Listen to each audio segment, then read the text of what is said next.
Greetings survivors and friends, SHADOWFRAX here with news of yeeting players, medieval barricades and cooking 2.0. But first, as the end of the year is nigh, Rust development has slowed down and the team will soon be allowed to loosen the straps, fling a towel over the surveillance camera and do whatever they like to do when nobody's watching. They are only human. Or at least I'm told they are, not just a bunch of monkeys in a dungeon somewhere. So this vid is mainly about what to expect in Rust in 2025, as far as I know, from staring into the swirling rusty abyss behind the forbidden development curtain. As for January, don't expect too much content, mainly some quality of life stuff. And looking at the commits, there are some big changes coming to fridges, which will soon be actual IO entities needing 5 power, and there will be a food spoilage system coming too by the looks of it, but more on that in just a moment. You'll also be able to place barricades on coal piles at the excavator. Exciting! Most of the other stuff being worked on is for a bit later on, and in February, as long as the team have recovered by then, I'm told there will be the long overdue medieval update, or it might be called something else like Sieging is Believing or The Pillage People, but whatever. We should, in that one, get our gauntlets on siege weapons, namely the ballista, catapult, siege tower, and battering ram that you should all have seen by now. And over on the Orxo 2 branch, you can now yeet players with the catapult. Not only can you clamber into the basket yourself when the catapult's primed, but it seems it will be possible to force handcuffed players into it and lob them at the enemy. Or simply return to sender, although please note that you and they will ragdoll and die in the process. But at least it sends a message. Marvellous. In February, we'll also be getting 4 different types of shields, which are an essential component of all good medieval experiences, and there have been a few new things added to the compatibility list that you'll be able to use shields with, as you can see here. As well as that, February will bring a few other medieval-themed things. Medieval barricades are now on the Orxo 2 branch, a level 2 item that costs 200 frags and 2 metal blades, and that has plenty of pointy bits to slow and injure attackers. As well as this, medieval single and double doors are being worked on, which I presume will be just skins, and a new Knight Armor DLC, which could either be another Hazzy skin or maybe a reskin for the heavy plate armor stuff, which would make the most sense, so probably won't happen. And don't forget, the other big thing that will be part of this is the primitive game mode, which will restrict gameplay and items in a number of ways to a more pseudo-medieval theme, but that might also include eras with different stuff becoming available after a certain time, and it looks like there may be convars for server owners to control all of this. More details when I get them. Something else that was big news a couple of months ago was plans for Rust Mobile, which is being handled by good old Tencent, and this has been in testing in China so far.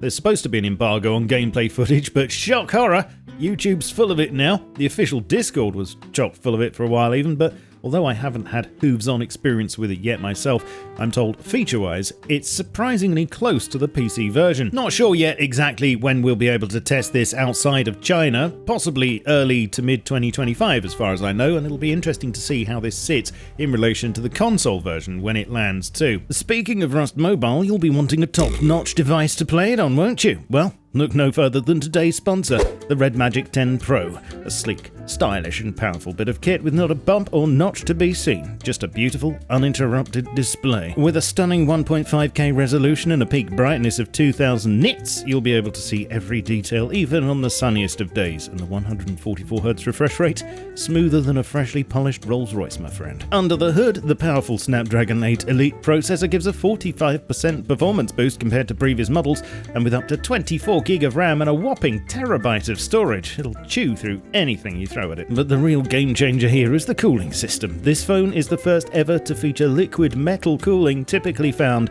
in high-end gaming laptops, and to keep you going even longer, it packs a massive 7050 mAh battery with 100-watt fast charging. That's double the battery life of an iPhone 16, old bean, so you can game all day without breaking a sweat. There's so much more, so to find out why the Red Magic 10 Pro is the ultimate mobile gaming machine, please check it out with my link below.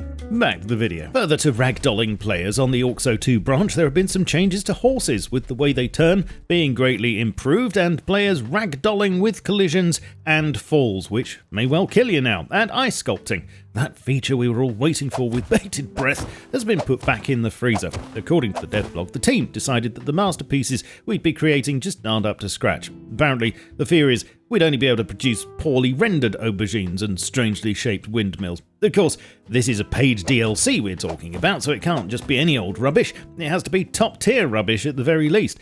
I'd like to think the delay's due to them trying to let us use the chainsaw to sculpt with, but I'm sure That's just me getting overexcited. No doubt it'll come out next year, maybe as part of the 2025 summer DLC, hopefully with some kind of tanning mini-game too. Looking further afield, there are a couple of other big updates that we know about. Firstly, the jungle biome update, which looks to add a completely new steamy area that I'm told will generate on normal procedural maps. I originally thought it might be its own separate island a la Nexus system, but I don't know if this will generate instead of one of the other biomes, or whether it'll be shoehorned in somewhere between the others on larger maps. Things could get a bit packed otherwise, I think. We know so far that it'll include jungle ruins, monuments with ziggurats and other buildings, and the commits show there'll be at least 5 different ruin monument layouts, with lots of new assets being created for them, including vines that can be climbed and Tarzaned between, new trees and plants, and several new animals, including crocs, which will patrol the monuments, tigers, and snakes. Oh my! Snakes apparently having a QuickTime event attached to them because everyone loves QuickTime events, don't they? Added to this, there will also be a new Jungle Ruins building skin for Stone Tier, because we're a bit short of Stone Tier building skins, and possibly, to go with that, a new weapon, the Blowpipe, which looks like it will use bone darts and poison darts. And as long as we don't have to lick any frogs in the process, that should be fine. There are also a couple of other new offensive weapons being worked on at the moment, including a 4-shot mini crossbow, which, to be fair, might well come out with the medieval update. Maybe I should have mentioned that earlier. Don't know for sure though. And a boomerang, perhaps for some future Outback update or something, with radioactive kangaroos and drop bears maybe. That's just an idea though, don't quote me on that. I'm also told there will be a future crafting and cooking 2.0 update, which is probably what the fridge needing power and the food spoilage system's leading up to. Hopefully it'll include tier 2 cooking and multiple pie recipes too. True endgame stuff, and something that will be part of this, as mentioned previously, is a new triangle planter, which is another thing to make it out of Hack Week recently, like a sneaky fart.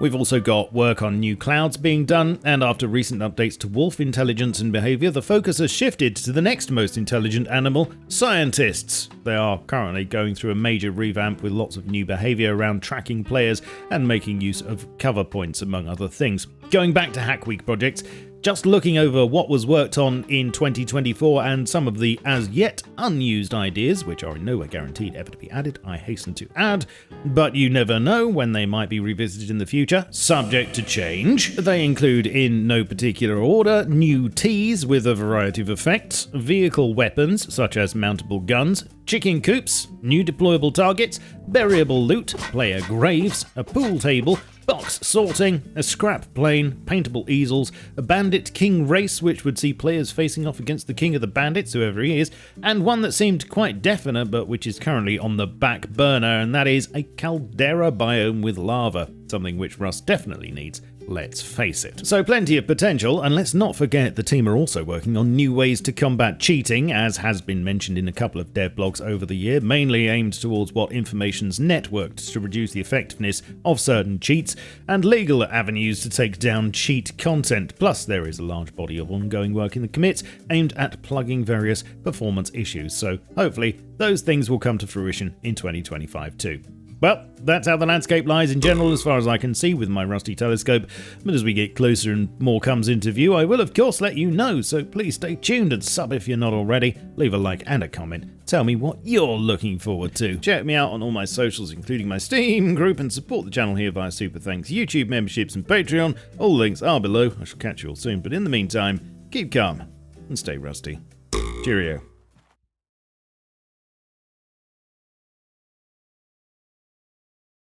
Marvellous.